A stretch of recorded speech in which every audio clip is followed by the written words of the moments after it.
دل کی آشنائی۔ اپنے عہد طالب علمی کی وہ خوشگوار شام میں کبھی نہیں بھولوں گا جبکہ دارالعلوم اشرفیہ مبارک پور کے صدر دروازے پر میں کھڑا تھا۔ لاٹھی ٹیکتا ہوا ایک بوڑھا دیہاتی میرے قریب آ کر کھڑا ہو گیا اور ہانپتے ہوئے دریافت کیا، مبارک پور میں کوئی بہت بڑا مدرسہ ہے؟ اس کا نام میرے ذہن سے اتر گیا ہے، لیکن اتنا یاد ہے کہ بریلی کے جن مولانا صاحب نے 1300 برس کے اسلام کا چہرہ باطل پرستوں کے اڑائے ہوئے گرد و غبار سے صاف کیا ہے، وہ مدرسہ انہی کے مسلک کا حامی ہے۔ اس واقعے کو 20 سال کا عرصہ ہو گیا، لیکن آج سوچتا ہوں تو ایسا لگتا ہے کہ اس بوڑھے انسان کے ہیکل میں فطرت خود بول رہی تھی۔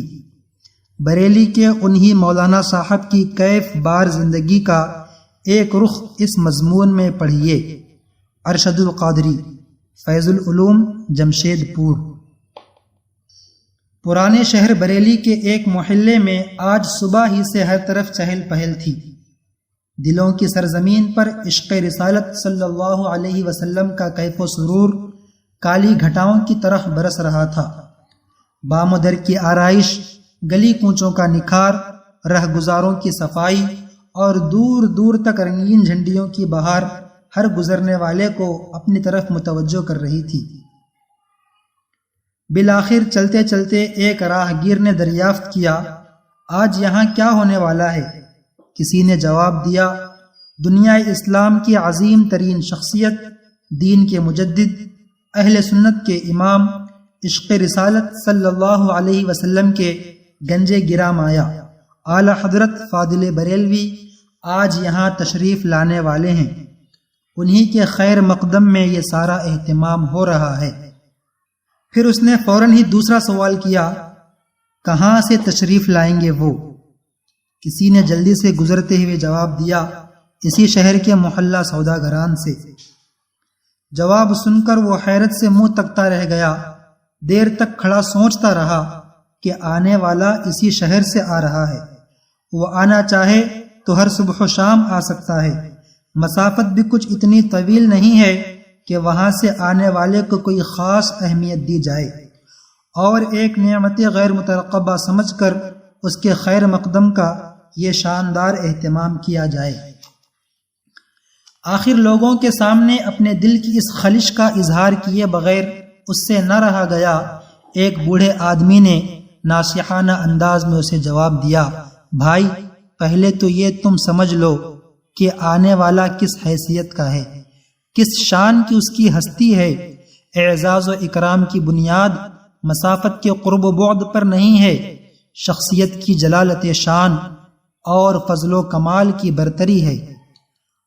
آنے والے مہمان کی زندگی یہ ہے کہ وہ اپنے دولت کدے سے نکل کر یا تو فرائض بندگی کے لیے خدا خانے میں جایا کرتا ہے، یا پھر جذبہ عشق کی تپش بڑھ جاتی ہے تو دیار حبیب کا سفر کرتا ہے۔ اس کے علاوہ اس کی شام و سحر اور شب و روز کا ایک ایک لمحہ دینی مہمات میں اس درجہ مصروف ہے کہ نگاہ اٹھا کر دیکھنے کی بھی اسے مہلت نہیں ملتی۔ اس کے حریم دل پر ہر وقت عشق بے نیاز کا پہرا رہتا ہے۔ ہزار انداز دل ربائی پر آج تک خیال غیر کو باریابی کی اجازت نہیں مل سکی ہے۔ اس کی نوک قلم کا ایک ایک قطرہ فکر و اعتقاد کی جنتوں میں کوثر و تسنیم کی طرح بہہ رہا ہے۔ اس کے خون جگر کی سرخی سے ویرانوں میں دین کے گلشن لہلہا اٹھے ہیں۔ اس کے عرفان و آگہی کی داستان چمن چمن میں پہنچ گئی ہے اور لوح قرطاس سے گزر کر اب اس کے علم و دانش کا چراغ کشور دل کے شبستانوں میں جل رہا ہے۔ عشق و ایمان کی روح اس کے وجود کی رگ رگ میں اس طرح رچ بس گئی ہے کہ اپنے محبوب کی شوکت جمال کے لیے وہ ہر وقت بے چین رہتا ہے۔ اس کے جگر کی آگ کبھی نہیں بجھتی، اس کے دل کا دھواں کبھی نہیں بند ہوتا اور نقش و نگار جانا کے لیے اس کے قلمدان کی روشنائی کبھی نہیں سوکھتی۔ پلکوں کا قطرہ ڈھلکنے نہیں پاتا کہ اس کی جگہ آنسوؤں کا نیا طوفان امڑنے لگتا ہے۔ وہ اپنے محبوب کے وفاداروں پر اس درجہ مہربان ہے کہ قدموں کے نیچے دل بچھا کر بھی اہتمام شوق کی تشنگی محسوس کرتا ہے، اور جہاں اہل ایمان کے لیے وہ لالا کے جگر کی ٹھنڈک ہے، وہیں اہل کفر کی بغاوت کے حق میں وہ غیظ و جلال کا ایک دہکتا ہوا انگارہ ہے۔ اپنے محبوب کے گستاخوں پر جب وہ قلم کی تلوار اٹھاتا ہے تو انگلیوں کی ایک ایک جنبش پر تڑپتی ہوئی لاشوں کا انبار لگ جاتا ہے۔ باطل کے جگر میں اس کے نشتر کا ڈالا ہوا شگاف زندگی کی آخری ہچکیوں تک مندمل نہیں ہوتا۔ اور سن لو، وہ اپنے خون کے پیاسوں کو بھی معاف کر سکتا ہے، لیکن محبوب کی حرمت سے کھیلنے والوں کے لیے اس کے ہاں صلح و درگزر کی کوئی گنجائش نہیں ہے۔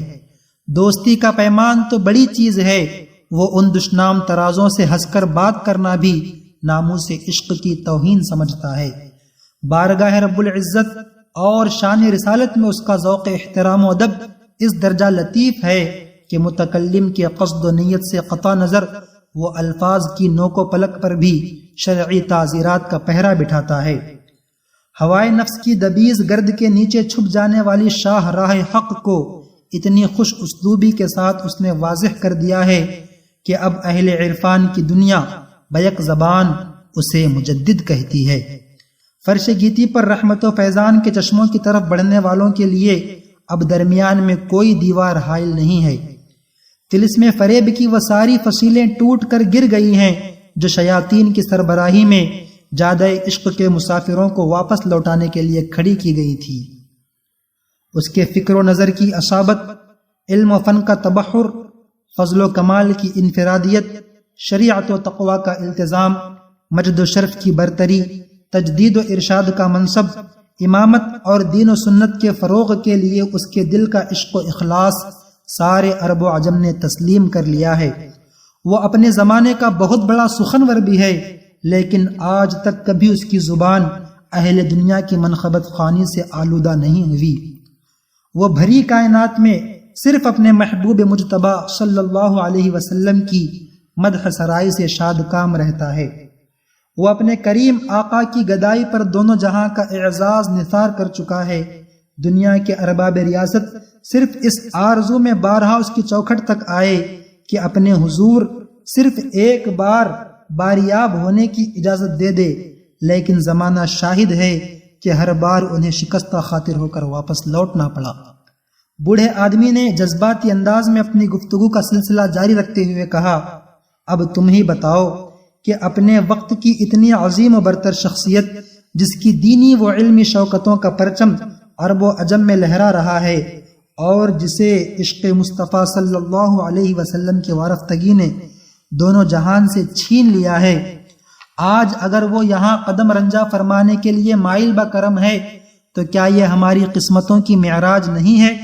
پھر اگر ہم اس کے خیر مقدم کے لیے اپنے دلوں کا فرش بچھا رہے ہیں تو اپنے جذبہ شوق کے اظہار کے لیے اس سے زیادہ خوشگوار جنون انگیز موسم اور کیا ہو سکتا ہے؟ بوڑھے آدمی کی یہ طویل گفتگو ختم ہونے کے بعد اجنبی راہ گیر کے چہرے کا اتار چڑھاؤ حیرت و مسرت کے گہرے تاثرات کی نشاندہی کر رہا تھا۔ امام اہل سنت کی سواری کے لیے پالکی دروازے پر لگا دی گئی۔ سینکڑوں مشتاقان دید انتظار میں کھڑے تھے۔ آپ نے وضو سے فارغ ہو کر کپڑے زیب تن فرمائے، امامہ باندھا اور عالمانہ وقار کے ساتھ باہر تشریف لائے۔ چہرے انور سے فضل و تقوی کی کرن پھوٹ رہی تھی۔ شب بیدار آنکھوں سے فرشتوں کا تقدس برس رہا تھا۔ طلعت جمال کی دلکشی سے مجمع پر ایک رقت انگیز بے خودی کا علم طاری تھا۔ گویا پروانوں کے ہجوم میں ایک شمع فروزہ مسکرا رہی تھی اور عندلیبان شوق کی انجمن میں ایک گل رانا کھلا ہوا تھا۔ بڑی مشکل سے سواری تک پہنچنے کا موقع ملا۔ پابوسی کا سلسلہ ختم ہونے کے بعد کوہاروں نے پالکی اٹھائی۔ آگے پیچھے دائیں بائیں نیاز مندوں کی بھیڑ ہمراہ چل رہی تھی۔ پالکی لے کر تھوڑی دور ہی چلے تھے کہ امام اہل سنت نے آواز دی، پالکی روک دو۔ حکم کے مطابق پالکی رکھ دی گئی۔ ہمراہ چلنے والا مجمع بھی وہیں رک گیا۔ اضطراب کی حالت میں باہر تشریف لائے کوہاروں کو اپنے قریب بلایا اور بھررائی ہوئی آواز میں دریافت کیا، آپ لوگوں میں کوئی آل رسول تو نہیں؟ اپنے جد اعلیٰ کا واسطہ سچ بتائیے، میرے ایمان کا ذوق لطیف تنے جانا صلی اللہ علیہ وسلم کی خوشبو محسوس کر رہا ہے۔ اس سوال پر اچانک ان میں سے ایک شخص کے چہرے کا رنگ فق ہو گیا، پیشانی پر غیرت و پشیمانی کی لکیریں ابھر آئیں، بے نوائی، آشفتہ حالی اور گردش ایام کے ہاتھوں ایک پامال زندگی کے آثار اس کے انگ انگ سے آشکار تھے۔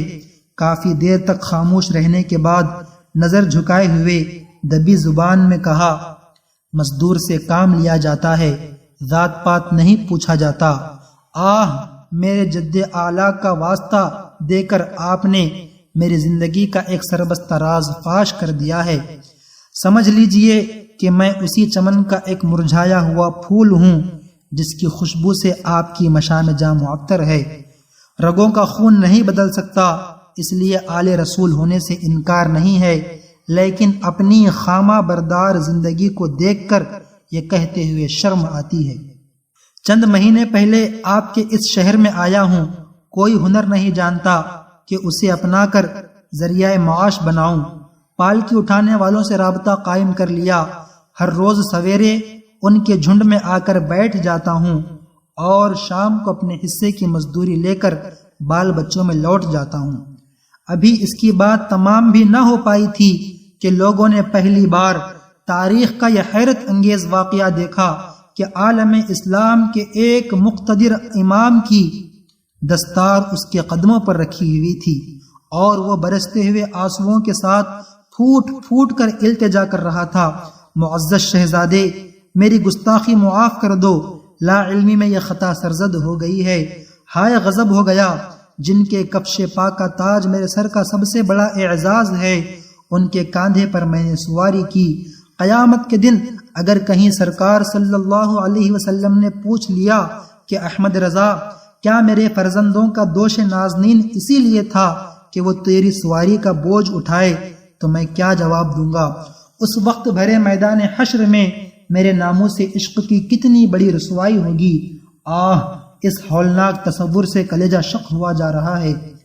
دیکھنے والوں کا بیان ہے کہ جس طرح ایک عاشق دلگیر روٹھے ہوئے محبوب کو مناتا ہے، بالکل اسی انداز میں وقت کا ایک عظیم المرتبت امام اس کی منت و سماجت کرتا رہا، اور لوگ پھٹی آنکھوں سے عشق کی ناز برداریوں کا یہ رقت انگیز تماشا دیکھتے رہے، یہاں تک کہ کئی بار زبان سے معاف کر دینے کا اقرار کرا لینے کے بعد امام اہل سنت نے پھر اپنی ایک آخری التجائے شوق پیش کی۔ چونکہ راہ عشق میں خون جگر سے زیادہ وجاہت و ناموس کی قربانی عزیز ہے، اس لیے لاشعوری کی اس تقصیر کا کفارہ جب ہی ادا ہوگا کہ اب آپ پالکی میں بیٹھیے اور میں اپنے کندھے پر اٹھاؤں گا۔ اس التجا پر جذبات کے تلاطم سے لوگوں کے دل ہل گئے، وفور اثر سے فضا میں چیخیں بلند ہو گئیں۔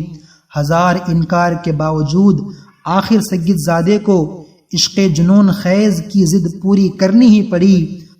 جب اہل سنت و جماعت کا جلیل القدر امام کوہاروں کی قطار سے لگ کر اپنے علم و فضل، جبہ و دستار اور اپنی عالمگیر شہرت کا سارا اعزاز خوشنودی حبیب کے لیے ایک گمنام مزدور کے قدموں پر نثار کر رہا تھا، شوکت عشق کا یہ ایمان افروز نظارہ دیکھ کر پتھروں کے دل پگھل گئے، کدورتوں کا غبار چھٹ گیا، غفلتوں کی آنکھ کھل گئی، اور دشمنوں کو بھی مان لینا پڑا کہ آل رسول صلی اللہ علیہ وسلم کے ساتھ جس کے دل کی عقیدت و اخلاص کا یہ عالم ہے، رسول اکرم صلی اللہ علیہ وسلم کے ساتھ اس کی وارفتگی کا اندازہ کون لگا سکتا ہے؟ اہل انصاف کو اس حقیقت کے اعتراف میں کوئی تأمل نہیں ہوا کہ نجد سے لے کر سہارنپور تک رسول کے گستاخوں کے خلاف احمد رضا کی برہمی قطعاً حق بجانب ہے۔ صحرائے عشق کے اس روٹھے ہوئے دیوانے کو اب کوئی نہیں منا سکتا۔